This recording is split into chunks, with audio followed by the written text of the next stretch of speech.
It's your boy, Pastor ABE, again with another episode of 5 Minutes of Faith or More with Pastor ABE.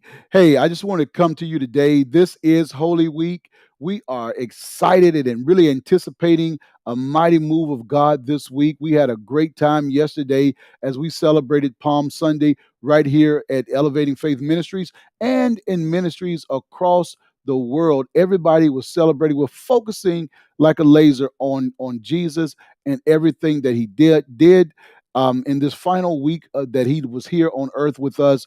Today we want to focus on Jesus has already made what we call the triumphal entry into the city. Understand now that Jesus, as he's making his way, riding on the colt, riding on the palm branches and the cloaks that people had laid on the ground, Jesus is coming in town with a death sentence hanging over his head. The chief priests were looking for a way to kill him. They wanted to kill him because he had raised Lazarus from the dead. And as they said, and as the Pharisees said, the whole world has gone after him.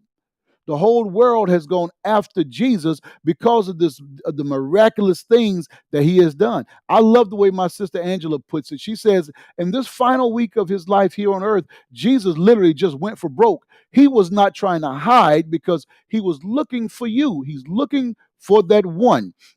He's looking for that one who does not know him as Lord, and he is showing you that I am not here to preserve my own life, but I'm here to save yours. Watch this in Mark chapter 11. We're going to begin reading at verse 15. Jesus cleansing the temple. And they came to Jerusalem, and he entered the temple and began to drive out those who sold and those who bought in the temple. And he overturned the tables of the money changers and the seats of those who sold pigeons. So what Jesus is doing is Jesus has come in to the city. He went into the temple and he went right to the seat of those who had it out for him the most. The ones who put the hit on him, Jesus went right where they were and he basically upset their apple cart. He drove out those who were selling these sacrificial animals for the temple sacrifice. He ran out those who were exchanging money for temple currency. So people were coming in and they were changing money. You give me your money and I'll give you this temple currency so you can buy these sacrificial animals so you can make a sacrifice, but they were doing it at a profit to themselves. And Jesus said this, he said, is it not written, my house shall be called a house of prayer for all nations, but you have made it a den of robbers? Jesus said here that this is a place where all people supposed to be. This is a house of prayer for all nations, but y'all are relegating this to only those who could buy and sell and pay your tax and pay your excess and pay your increase. Jesus basically told them he is dissatisfied with the way they are worshiping.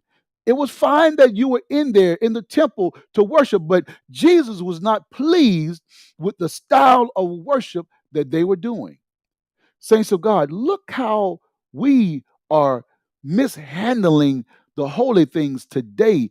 It vexes me when I see folk in the sake of religious expediency and for political correctness, they will try to do any and everything.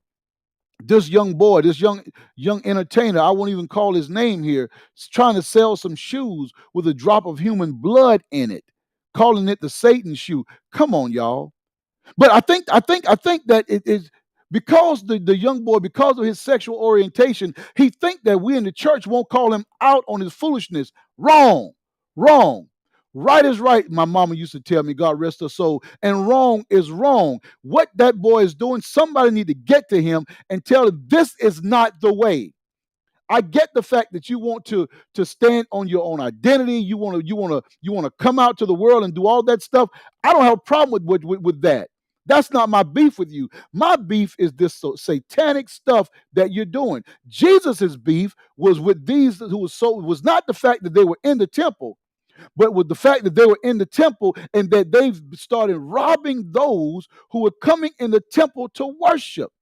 Jesus would have a problem, I believe, with some of the prosperity gospel preachers because you're robbing people who are coming in to the church. Jesus would have a problem for a lot of this foolishness that we are accepting as worship in the church today. Consider your motives.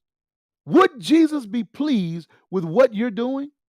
Now, if you don't know him, he's still yet looking for you. He's looking for the one. Are you the one? That's why he sent me here today. He sent me here to let you know that he's still looking for you. He's looking for the one. Are you the one?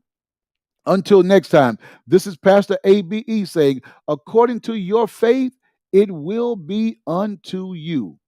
Be blessed.